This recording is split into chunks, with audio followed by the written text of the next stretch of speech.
कहते हैं कि जन्म और मृत्यु इस संसार का अटल सत्य है। जो जन्म लेता है उसे एक दिन तो मरना ही है। जन्म और मृत्यु के बारे में हमारे मन में कई सवाल हैं, जिसमें से एक सवाल ये भी है कि अगर इंसान की मृत्यु हो जाती है तो उस इंसान के अंदर रही आत्मा का क्या होता है, वो कहाँ जाती है। इस प्रश्न के जवाब हर धर्मों में अलग अलग देखने को मिलते हैं, लेकिन हम आज सनातन धर्म यानी हिंदू धर्म के पुराणों में आत्मा की गति के बारे में कही गई इन बातों पर प्रकाश डालेंगे और जानेंगे कि मृत्यु के बाद क्या होता है हमारी आत्मा का। तो चलिए शुरू करते हैं आज का वीडियो शुरू करने से पहले आपसे गुजारिश है कि हमारे चैनल को लाइक, शेयर और सब्सक्राइब करना ना भूलें। दोस्तों, हम सब जानते ही होंगे कि हमारा शरीर इस सृष्टि के 5 तत्वों से बना हुआ है: हवा, पानी, आकाश, अग्नि और जमीन, जिसमें से हमारी मृत्यु के बाद ये शरीर इन 5 तत्वों में विलीन हो जाता है। लेकिन आत्मा अविनाशी है, इसलिए आत्मा के बारे में पुराण बताते हैं कि जब कोई व्यक्ति की मृत्यु होती है तो उसकी आत्मा 13 दिन तक इस धरती पर रहती है।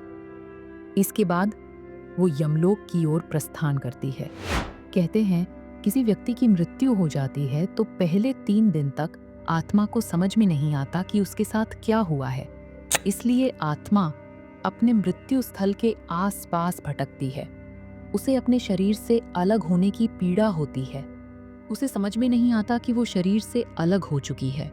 चौथे और 10वें दिन तक आत्मा को धीरे धीरे ये अनुभव होने लगता है कि वो मृत हो चुकी है।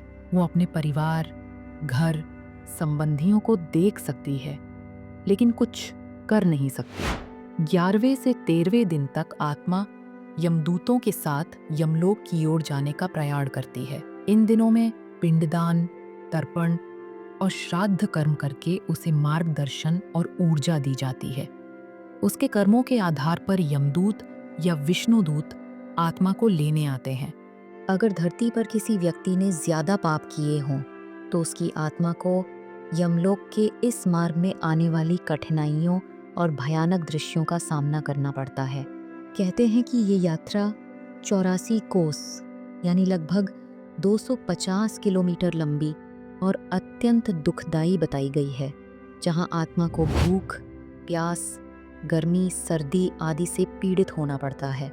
यमलोक पहुंचने पर धर्मराज आत्मा के पाप और पुण्य का लेखा जोखा करते हैं। न्याय के परिणाम के आधार पर आत्मा को अगला जीवन मिलता है।